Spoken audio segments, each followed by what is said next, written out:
Dear students, आज मैं आपको मोल संकल्पना के बारे में बताऊंगी, जो कि आपके यूनिट 2 विलियन चैप्टर से है। सबसे पहले आप ये देखिए, माना कोई पानी है, पानी में सपोज हमने नमक मिलाया, तो जो पानी जिसमें कि हम किसी चीज़ को घोल रहे हैं, तो पानी वहाँ पे कहलाएगा विलायक, और जो नमक हमने इसमें घोला उसे हम कहेंगे विलेय। ठीक है, तो यहाँ पे ये विलेय है, विलेय को हमने लिख लिया बी, जो घुला रहा है विलायक पानी जो है उसको हमने लिख लिया ए, और जब ये पानी और नमक घुल गया तो उसके बाद ये बन गया विलयन। तो इस तरह से हम इसे ये भी लिख सकते हैं ए प्लस बी डैश करके एस, यानी ए हो गया आपका विलायक, ए हो गया आपका विलेय, बी हो गया आपका विलायक, ये बी विलायक हो गया, ए विलेय हो गया। ठीक है, ए विलेय बी विलायक, और इससे बन गया आपका विलयन। तो यहाँ पे विलयन को हम एस से कर रहे हैं, एस से दिखा रहे हैं, विलेय को हम बी से दिखा रहे हैं, विलायक को हम ए से दिखा रहे हैं।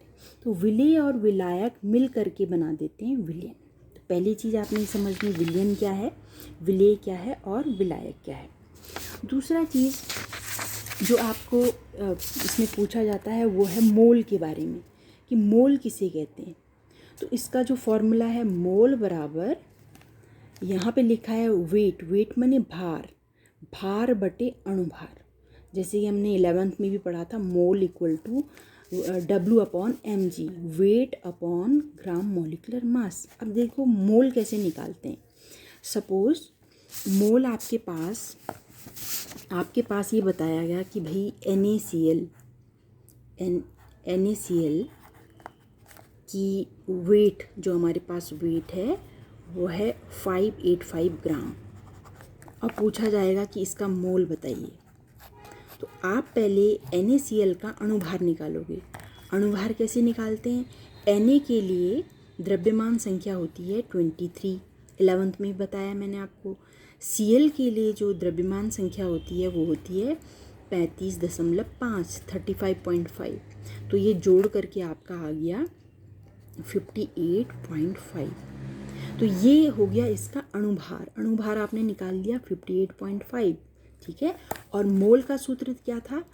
वेट अपॉन अणुभार mg, W/mg। W आपको कितना दिया है? 585 ग्राम, 585। ठीक है, और जो अणुभार आपने निकाला, यहाँ पे अणुभार आपने निकाल लिया वो है 58.5। तो इससे आप इसको डिवाइड करके यह आपका आ जाएगा 5850/585, और आपका आ जाएगा 10। तो आपका मोल निकल गया 10। तो इस तरह से मोल को निकाला जाता है। मोल निकालने के लिए आपको ग्राम में मात्रा चाहिए, दूसरा आपको अणुभार निकालना आना चाहिए। ठीक है, अब इसमें जो अगला टॉपिक आपका है वो है मोलरता। मोलरता टॉपिक को समझने के लिए फिर से मैं रिवाइज करूँगी कि जैसे यहाँ पर ये कोई चीनी, सपोज यहाँ पे ये लिखा भी है मैंने NaCl मैंने खाने का नमक, खाने के नमक को पानी में मिलाया गया और दोनों का मिल करके ये बन गया यहाँ पे सॉल्यूशन। तो अब पहला सूत्र आपका बनता है मोलरता। मोलरता बराबर हो गया विलेय के मोलों की संख्या बटे विलयन का आयतन लीटर में। ठीक है, तो यहाँ पे ध्यान रखने वाली बात यह है, मोलरता को कैपिटल M से दर्शाते हैं। ठीक है, सूत्र के ऊपर आप लिखोगे विलेय के मोलों की संख्या, और नीचे आपने किसका आयतन लिखना है? विलयन का, इसका, और ऊपर आप लिखेंगे विलेय। विलेय कौन था? बी। ठीक है, मोल के लिए, इसलिए आप इसको माना फॉर्मूले में लिखेंगे तो मोल के लिए लिखा जाता है एन बी। क्यों लिखा? क्योंकि यहाँ पर ये विलेय कौन मान रखा है हमने? बी। तो यहाँ पे लिख लिया NB अपॉन वॉल्यूम ऑफ, माने विलयन का आयतन, आयतन के लिए लिखते हैं V। ठीक है, S क्यों लिखा यहाँ पे? VS क्यों लिखा? S का मतलब होता है विलयन। तो ये S नहीं भी लिख सकते हो आप, लेकिन समझाने के लिए लिखा हुआ है। B आप नहीं भी लिख सकते हो, सिर्फ N/V भी लिख सकते हो, लेकिन B का मतलब हुआ विलेय का मोल बटे आयतन। अब क्या होता है, अधिकतर कई बार आयतन लीटर में ना दे के मिलीलीटर में दिया जाता है। तो जब मिलीलीटर में आयतन दिया जाता है तो हमारा तो सूत्र लीटर में है, हमको क्या करना पड़ता है, मिलीलीटर को लीटर में बदलना पड़ता है।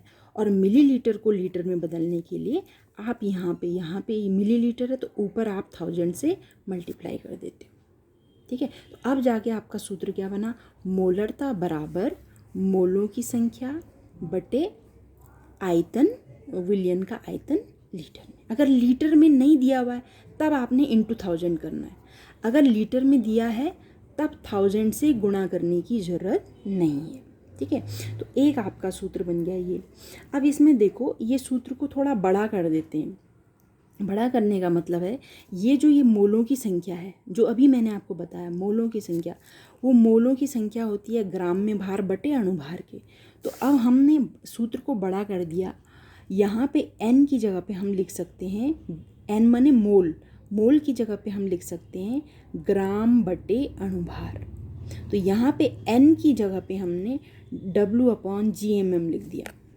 अभी मैंने आपको बताया था मोल, मोल बराबर भार बटे अणुभार, तो यहाँ वही हुआ, हमने मोल की जगह पे भार बटे अणुभार लिख दिया और v अपनी जगह पे रहा, 1000 अपनी जगह पे रहा।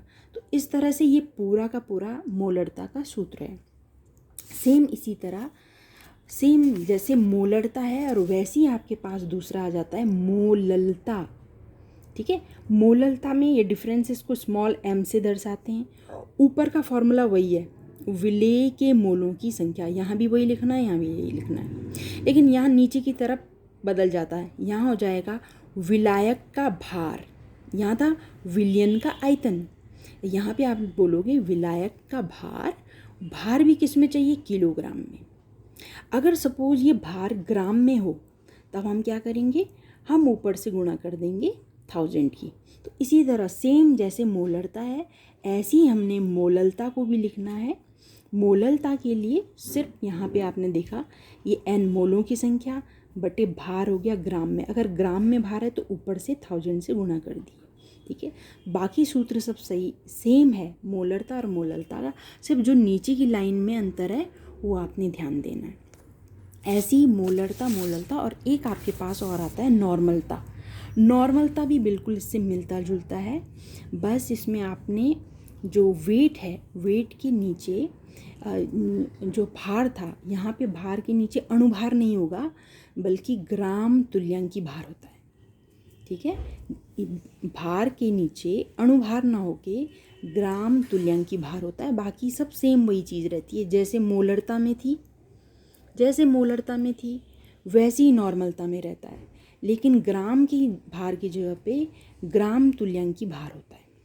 अब ग्राम तुल्यांकी भार हम कैसे निकालते हैं, ग्राम तुल्यांकी भार के लिए सूत्र है कि आप इसमें जो भी उसका ग्राम जो अणुभार आता है, अणुभार के बटे में आप वैलेंस फैक्टर कर देते हो। जैसे H2SO4 का अणुभार होता है 98, आप निकाल लेना H2SO4 का अणुभार 98, और इसमें हाइड्रोजन कितने हैं, 2, तो 98/2, ये 98/2 इसका ग्राम तुल्यांकी भार है। ग्राम तुल्यांकी भार को इसके नीचे रख के आप नॉर्मलता को निकाल सकते हैं। तो इस तरह से आज आपके 4 सूत्र बन गए। पहला मोल किसे कहते हैं, दूसरा आपका मोलरता क्या होती है, तीसरा मोललता क्या होती है, और चौथा नॉर्मलता क्या होती है। इस तरह आप इन सारे सूत्रों का रिवीजन करेंगे और इस पर न्यूमेरिकल्स आते हैं।